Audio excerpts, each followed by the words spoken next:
siang, salam sejahtera bagi kita semua. Perkenalkan, nama saya Setiawati SSP Mkes. Saya salah satu dosen Prodi D3 Kebidanan Kampus Kabupaten Muara Enim, jurusan Kebidanan Poltekkes Kemenkes Palembang. Kali ini saya akan mempresentasikan salah satu syarat sertifikasi dosen, yaitu PDD UKT-PT atau Pernyataan Diri Unjuk Kerja Tridharma Perguruan Tinggi. Saya akan menjelaskan tentang mata kuliah yang saya ampuh, yaitu Asuhan Kebidanan Komunitas yang dihadirkan dengan metode delivery, interaction, and assessment. Mata kuliah Asuhan Kebidanan Komunitas merupakan mata kuliah wajib dengan kode mata kuliah BD 5020 yang dilaksanakan pada semester 4 dengan bobot 3 SKS yang terdiri dari 2 SKS teori dan 1 SKS praktik. Mata kuliah Kebidanan Komunitas ini dilaksanakan dalam 1 semester pembelajaran dan 16 kali pertemuan termasuk UTS dan UAS. Deskripsi singkat tentang mata kuliah ini adalah mata kuliah ini memberikan kemampuan kepada mahasiswa untuk menjelaskan tentang asuhan kebidanan pada individu, keluarga, masyarakat di komunitas, menjelaskan masalah-masalah kebidanan komunitas, tugas dan tanggung jawab bidan di komunitas, strategi pelayanan kebidanan komunitas, menjelaskan manfaat hasil survei kesehatan di masyarakat, menggerakkan peran serta masyarakat, melakukan manajerial asuhan kebidanan di komunitas baik di rumah, posyandu, dan polindes dengan fokus MPS dengan didasarkan pada komunikasi dan pemantauan wilayah setempat serta sistem rujukan.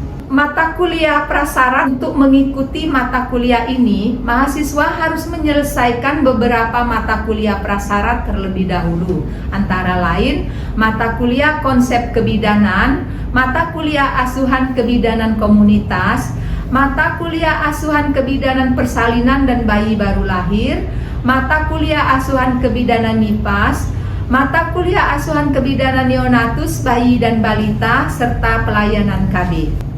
Capaian pembelajaran lulusan yang dibebankan pada mata kuliah ini antara lain menjunjung tinggi nilai-nilai kemanusiaan dalam menjalankan praktik kebidanan berdasarkan agama, moral dan filosofi, kode etik profesi, serta standar kebidanan.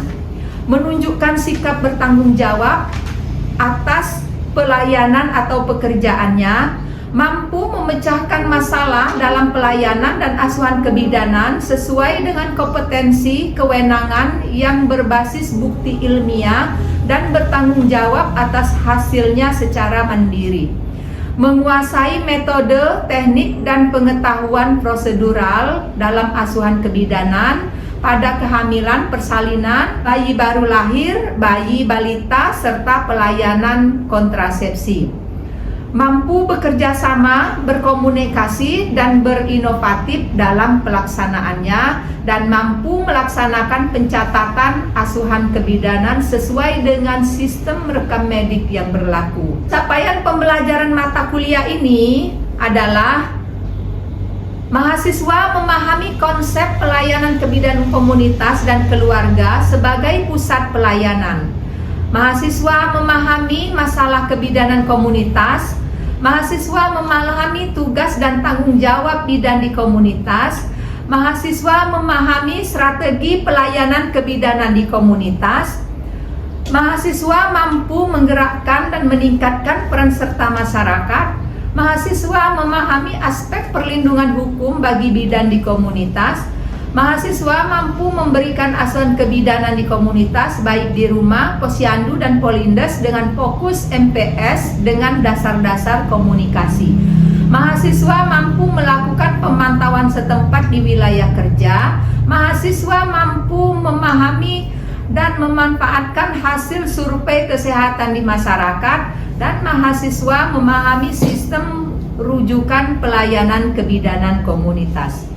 Adapun sub CPMK dari mata kuliah asuhan kebidanan komunitas adalah mampu menjelaskan konsep pelayanan kebidanan komunitas dan keluarga sebagai pusat pelayanan, mampu mengidentifikasi masalah-masalah kebidanan di komunitas, mampu menjelaskan tugas dan tanggung jawab bidan di komunitas, mampu menjelaskan strategi pelayanan kebidanan di komunitas, mampu menggerakkan dan meningkatkan peran serta masyarakat, mampu menjelaskan aspek perlindungan hukum bagi bidan di komunitas, mampu memberikan asuhan kebidanan di komunitas baik di rumah, posyandu, dan polindes dengan fokus MPS dengan dasar-dasar komunikasi, mampu melakukan sistem pencatatan dan pelaporan kesehatan ibu dan anak, mampu melakukan pemantauan setempat di wilayah kerja,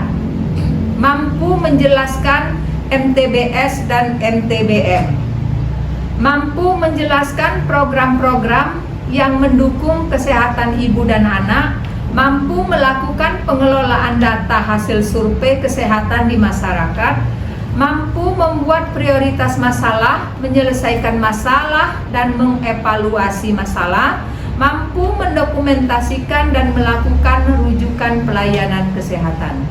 Referensi yang saya gunakan dalam mata kuliah ini sangat beragam, terdiri dari jurnal, buku ajar, artikel, dan hasil penelitian dosen yang saya adop ke dalam mata kuliah asuhan kebidanan komunitas.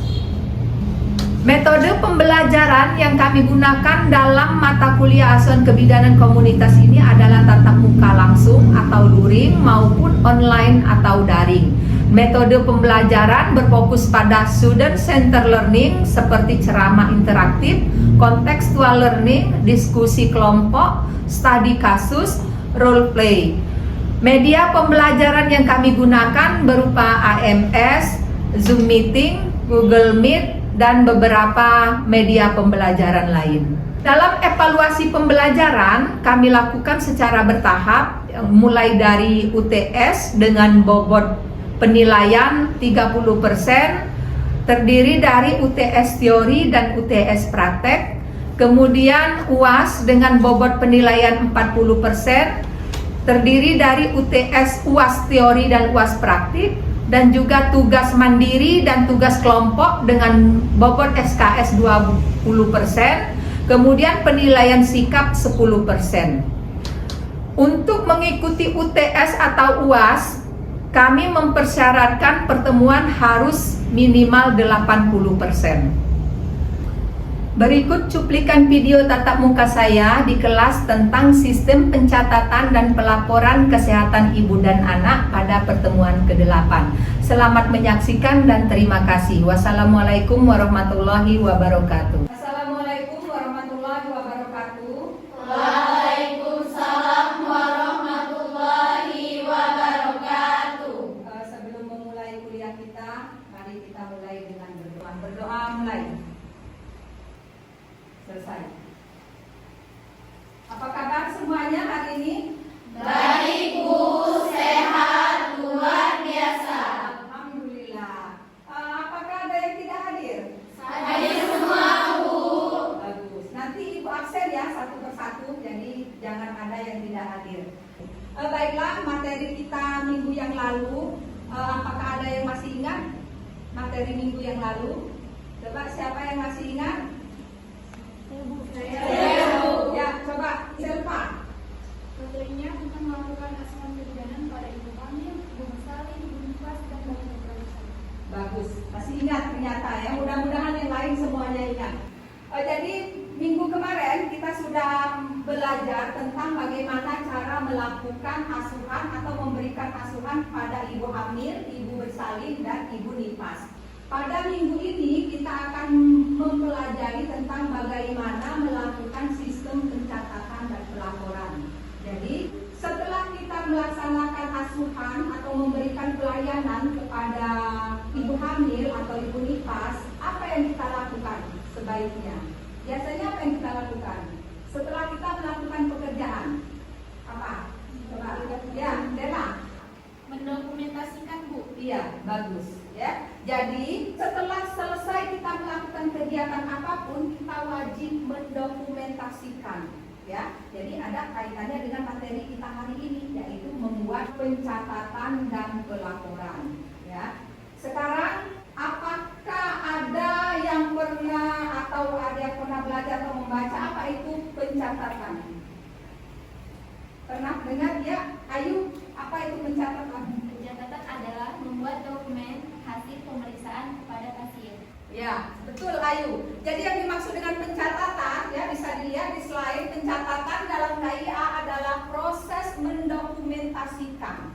Jadi sebuah proses mendokumentasikan kegiatan pelayanan kesehatan yang diberikan kepada ibu hamil, ibu nifas, bayi baru lahir, atau pelayanan apapun yang kita dokumentasikan, itu namanya disebut pencatatan. Nah, sekarang ada berapa pencatatan? Jadi pencatatan itu ada 4. Nah, yang pertama untuk mendokumentasikan kondisi dari pasien itu sendiri. Ya, jadi biar kita tahu bagaimana kondisi kesehatan ibu. Kemudian untuk memudahkan tenaga kesehatan dalam melakukan analisis data, ya, atas pengambilan keputusan dari data yang akurat. Kemudian yang selanjutnya untuk mengidentifikasi faktor resiko. Jadi faktor resiko dari pasien atau dari ibu tersebut bisa diidentifikasi dan menghasilkan data yang dapat digunakan untuk penelitian dan evaluasi program. Ya. Selanjutnya pencatatan itu ada beberapa bentuk. Nah, ya. Jadi kalau di sini kita bicara tentang pencatatan KIA, kesehatan ibu dan anak. Yang pertama, pencatatan itu bisa dilakukan pada kartu ibu atau kohort dan pada buku KIA. Nah, di sini ibu sudah bawa contohnya, ya. Yang dimaksud dengan kohort itu seperti ini, nah ya. Nah, ini bentuk kohort, ya. Nanti bisa kalian download di internet, banyak ini contoh-contoh kohort. Nah, kalau ini contoh dari buku kesehatan ibu dan anak. Buku kesehatan ibu dan anak ini dipegang untuk ibu, ya, jadi untuk mengetahui riwayat dari kehamilan ibu sampai anaknya nanti, ya. Jadi ini pegangan untuk ibu. Kemanapun ibu pergi, buku ini harus dibawa, karena di sini berisi catatan-catatan tentang riwayat kehamilannya, ya.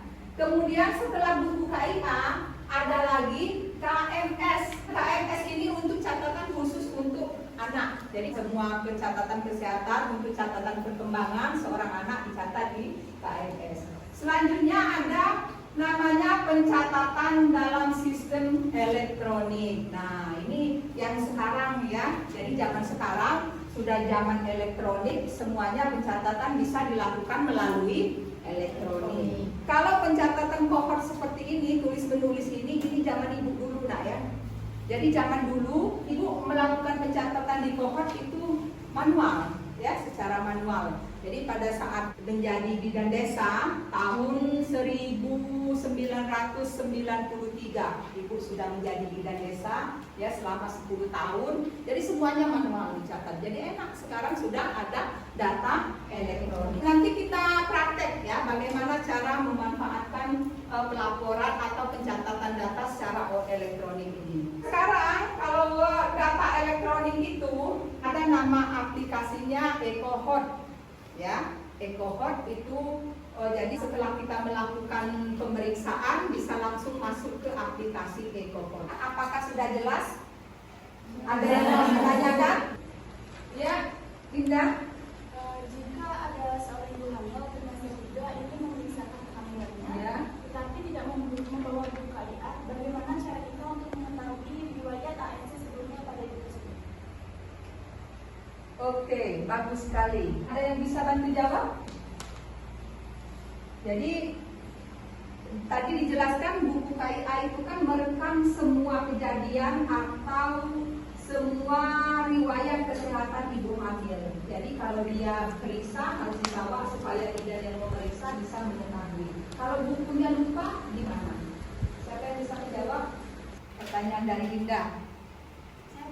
Ya, Ajeng. Sebaiknya menanyakan langsung kepada ibunya, Bu. Iya, betul nggak? Iya, tanya aja langsung pada ibunya, ya kan? Iya. Tapi bagaimana kalau ibu Kalau ibunya lupa bagaimana? Itulah fungsinya pencatatan secara elektronik untuk menghindari kelupaan. Mari kita coba aplikasinya, aplikasi EcoHot.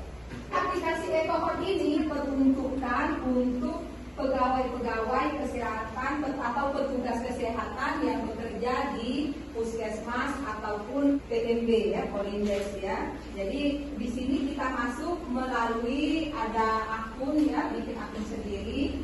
Coba buka aplikasinya. Akunnya ya buka. Ini salah satu contoh aplikasi dari yang sudah ada. Ada menu daftar. Di situ tulis Provinsi Sumatera Selatan ya. Kemudian Muara Enim, kemudian username-nya diisi, username-nya 0813 670 71061. Udah?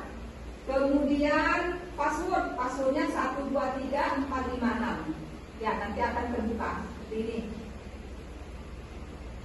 Ya, udah selesai.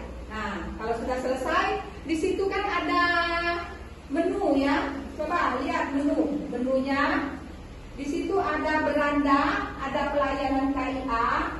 Sekarang kita ambil kasus pada ibu hamil ya. Jadi ada seorang ibu hamil datang ke bidan ingin melakukan pemeriksaan. Pada saat ini kita sudah akan memasukkan data yang tadi kita dapatkan dari ibu yang pemeriksa ke kita. Sekarang klik ya tambah data. Klik tambah data di situ ya, lihat di slide, klik tambah data, kemudian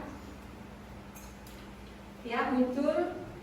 Nah, itu ada step 1 ya. Jadi di step 1 ya kita akan isi data ini step by step sampai step keempat ya. Jadi hasil dari pemeriksaan kita tadi ya, atau sambil memeriksa melakukan anamnesa, kita langsung masuk ke aplikasi. Yang pertama kita step 1 masukkan nomor rekam medis. Masukkan nomor rekam medis dari pasien tersebut. Anggap aja nomor rekam medisnya misalnya 255 misalnya. Ya. Coba udah dimasukkan. Masukkan 255. Kemudian di situ ada nomor kartu keluarga. Ya. Jadi isi nomor kartu keluarga bisa dilihat di mana, atau nomor KTP, kemudian nama ibu. Jadi semuanya data dilengkapi, data itu dilengkapi sampai sudah selesai, alamat tempat tinggal, ya, udah semua, ya, udah. Kalau sudah, next ke step 2. Nah, sekarang ke step 2. Dari di step 2 itu ada HT, hari pertama, hari terakhir. Ya, HT. Kemudian taksiran persalinan. Ya, dihitung dulu. Nah, jadi taksiran persalinan bisa dihitung di situ gimana? Udah semua kan? Udah sampai step 2. Ya, bagus. Kemudian isi selanjutnya itu ada pilihan ya, jenis disabilitas, iya atau tidak. Ya, jadi dipilih iya atau tidak. Kalau iya disabilitas diconteng, kalau tidak pilih atau pilih yang tidak. Ya, selanjutnya di situ riwayat penyakit. Jadi semuanya diisi ya, riwayat penyakit. Setelah riwayat penyakit udah semua diisi sampai mana? Sudah, udah. Ya, kalau sudah semuanya itu next ke step 3. Nah, di situ di step 3 itu ada data tentang berat badan sebelum hamil. Nah, masih ingat kan? Jadi berat badan ibu sebelum hamil ditanya dan dimasukkan di data situ. Ada semua? Udah, isi semua. Coba yang step 3. Udah. Sudah, isi semua step 3. Udah berhasil. Udah, sekarang yang step selanjutnya, next step 4. Udah step 4. Ya. Semuanya diisi itu step 4 ya. Udah, kalau sudah semuanya klik simpan. Ya. Nah, jadi kalau sudah klik simpan, ini bisa kita print ya. Jadi di situ ada menunya untuk nge-print atau di ekspor Excel ya, nanti bisa di print. Nah, hasil pencatatan inilah yang nantinya akan kita gunakan sebagai pembuat laporan, ya. Dan data ini sudah terkoneksi, ya. Jadi kalau kita misalnya di suatu bidan desa atau di puskesmas, semuanya bisa lihat, orang puskesmas bisa kita langsung mengirim data ini, ya. Jadi bisa langsung dimanfaatkan untuk membuat laporan secara langsung. Sampai di sini ada yang mau ditanyakan?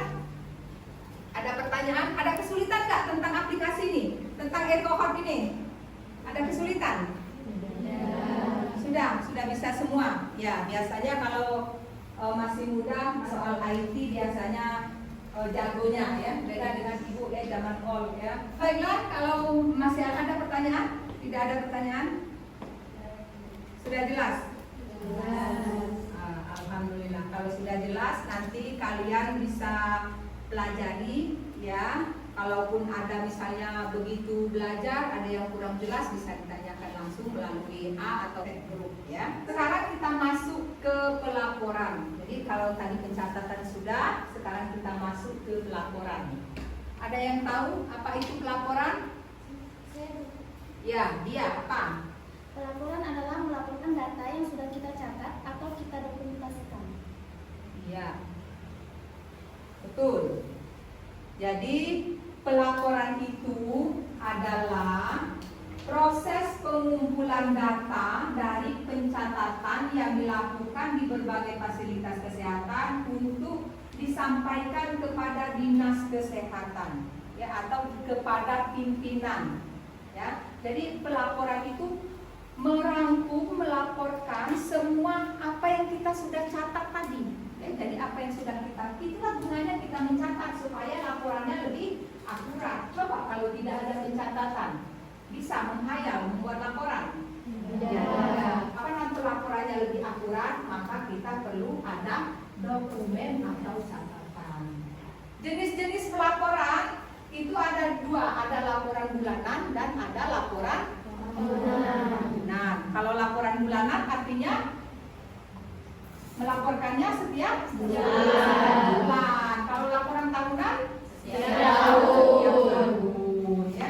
Jadi apa yang kita catat, misalnya setiap pada pasien datang kita catat setiap hari, kemudian itu menjadi bahan untuk laporan bulanan. Kemudian laporan tahunan, laporan yang kita kumpulkan setiap bulan, ya. Laporan itu diakumulasikan menjadi laporan tahunan, ya. Sekarang laporan tahunan itu untuk apa? Apa gunanya kita membuat laporan? Atau untuk apa ada laporan? Ya, untuk memantau, nah, ya, untuk memantau apakah kerja kita selama ini sudah baik atau belum? Apakah target-target kita selama ini sudah tercapai atau belum? Apakah program-program kita selama ini sudah berjalan dengan baik atau belum? Jadi dari laporan tahunan itulah kita bisa memantau keberhasilan dari program kita, ya, program KIA kita. Baiklah, sudah selesai tentang pelaporan. Apakah ada yang mau ditanyakan? Ya, Sally? Bagaimana jika laporan tahunannya tidak dicapai?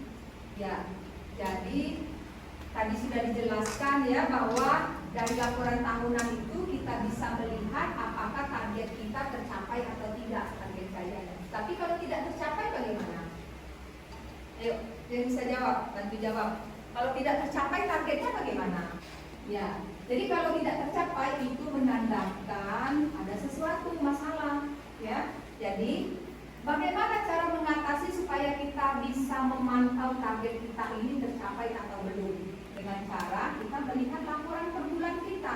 Kita kan ada laporan bulanan, ya. Kita melihat target bulanan kita, ya. Jadi dari target tahunan itu kita bagi lagi menjadi target bulanan. Ya, jadi step by step setiap bulan kita tahu berapa target kita.